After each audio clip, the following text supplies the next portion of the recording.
Hi, Helena Phoenix here. You're going to have to excuse the brightness of this video. I just can't get the lighting right at the moment.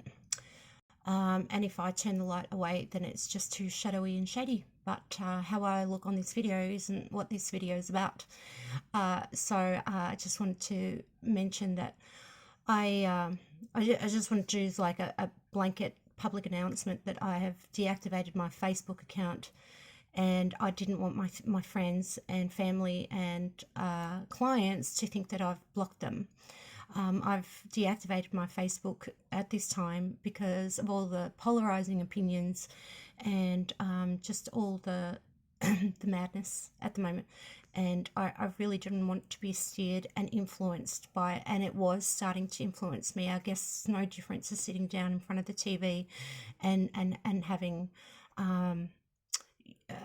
political idealisms or fear thrown at you all the time. Sometimes social media, even though we get to choose what we see, a little bit different to mainstream or sort of the television, it was still a little bit overwhelming. And excuse me, I've been buying into it a little bit for a few months. I mean, naturally, a lot of us, I guess, want answers. We want to know what's going on. A lot of us had, not a lot of us, all of us had, before all this started, had a routine in life. I had a routine, I had a business. My child, it was at school. You just get used to your routine. You're just doing life. You got your dreams, your aspirations, all that stuff. And all of that's different at the moment. So I certainly went through my little phase where I'm wondering what do I do now? And I realize that kind of thinking is very, very natural at this time, but I've consciously decided to get out of that victimy kind of thinking. I'm still the master of my ship, and if you know a little bit about the law of attraction, if you keep feeding into that fear and that unknowing and the confusion, we can create that. So we need to be really careful about that. And with the work I've been doing for years, I think it's my responsibility to come on, do a little video and kind of remind people, because I was falling into the trap myself. So I've now made a very conscious decision to stay positive, realize I'm still navigating my ship.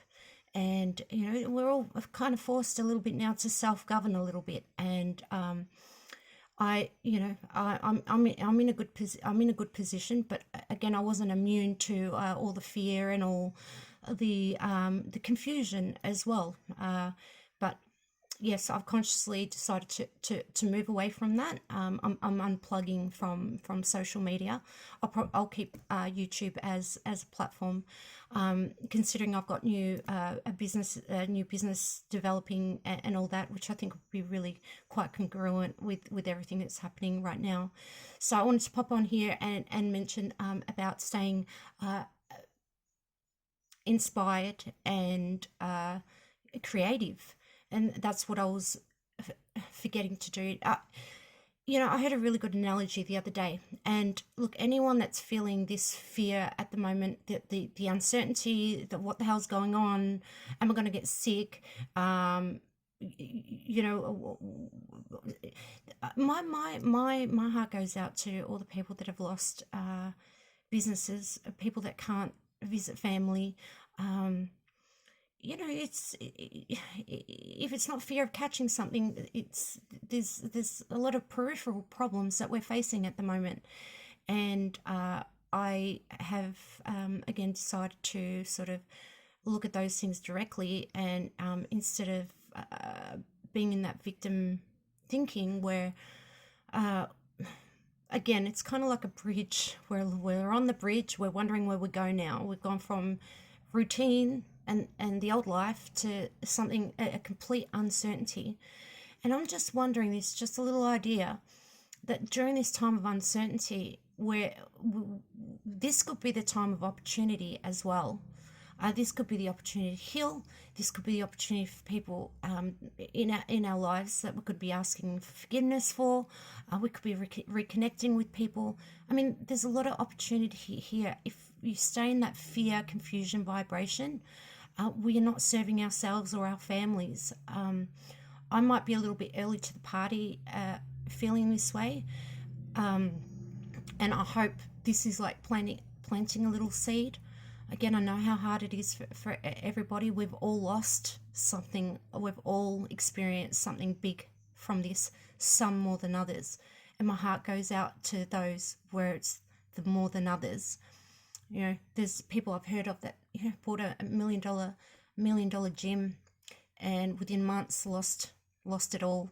You know, if you talk to people, you'll notice everyone's got a story. So everybody's got a story, and it's even more nuanced. You know, it can get quite psychological. People being at home, not necessarily with people they enjoy and like. You know, this is a time of compassion. So rather than me buy into all the fear of everything, I've decided to sort of step into this more trying to understand the whole lot of it from a different perspective, so it doesn't affect me like in just my little bubble, that I can see how it's affecting everybody else, and also how we can make change. And you know, this is now what I'm starting to feel and experience after months of uncertainty, losses, and all that stuff too. So I've experienced it now, but now it's time to step it up a little bit. Okay, it's different. So I want to remain inspired. I want to remain creative, and I'd love to be able to inspire others to do so as well. Like I said, there could be a lot of opportunity in this at the moment. I had a really good analogy the other day, actually, that really sat really well with me, that seemed to sum up everything at the moment. And someone used the analogy of like our old lives. We were plugged in like into a power board. We're all plugged in. We all just lived our lives. We had our routines. Everything, the world was just the way it was, and that's how we all lived. We all had jobs, families, and routine.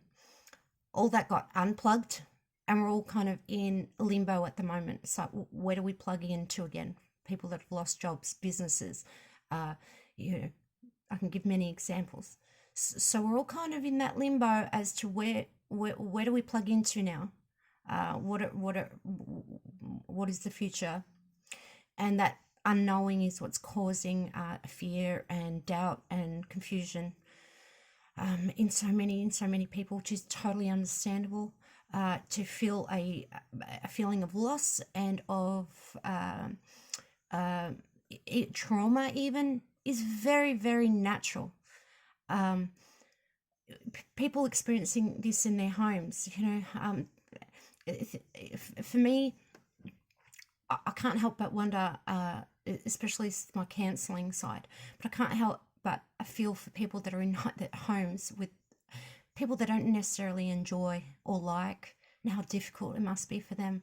But this is the challenging time. This is where we really start to question who we are, the choices we've made in life. I mean, there could be a well of opportunity in all this to do some really, really good inner work. And I really think that out of all of this, if we do it correctly, we could possibly come out of this way better. I know I will never take someone's face for granted again, now that I don't see faces much anymore. You know, little things like that. It's kind of nuanced to what we're all going through. I hope I don't sound too naive. Trust me, I went through months of questioning and fear and wondering and confusion, and now I've just reached the point where I really need to start looking at things from a different perspective, and staying positive and finding opportunities in all this, and also counting my blessings, as well as, yes, there have been losses for me as well, but there have also been blessings. I'm also using this time to get really healthy too. It's like we've got I will maintain health really, because I'm always fairly healthy. But you know, there's just so many things that we could be doing right now that are so positive for ourselves and for our families and loved ones. There is nuanced opportunity amongst the minutiae. I might just start doing little videos, try to, you know how we don't know what we don't know, and sometimes I just need a little reminder too. And if I get a reminder, I might just hop on here and give people a reminder, even if it's just one person that hears it. I mean, I'm in that place at the moment of just deep compassion instead of just being in my bubble of how all this has affected me. I think I need to sort of reach out and branch out a little bit and realize that actually it's not just about me and how it's affected me. Be aware too, sometimes you could be at a bit of a higher level and you want to help someone else, and if they're not ready, they can bite. So be aware of that. I don't want to help anyone that doesn't want help. I don't want to offer any assistance to anyone who doesn't want it. So that's I hope this makes sense. So that's where I'm at the moment, and now I've got this momentum. I think I might have found, I'm on that bridge, I'm on the limbo, but I think I'm finding that other plug to plug into in this whole change. And I'm not going to call it the N word, N words, because it's not. Life is life. We are of God, and we are flesh and bone, flesh and blown, flesh and bone, and we will get through this, because the human spirit will get through this. But we need to stay present and focused, and still have your dreams. Still have dreams. I know a lot of people feel like, what's the point of it all? And I'm talking about people that are not necessarily philosophical people at all, that are starting to question their own reality and what's going on, which is very interesting. So anyway, that was my little rant. When I get more ideas and I feel extremely inspired, that's when I'm going to do videos. I'm not going to get on here and be negative or fearful. I'm just going to get on here and try to inspire, because by inspiring, it actually keeps me inspired as well. So thanks for listening. I'm Helena Phoenix, and I will see you next video.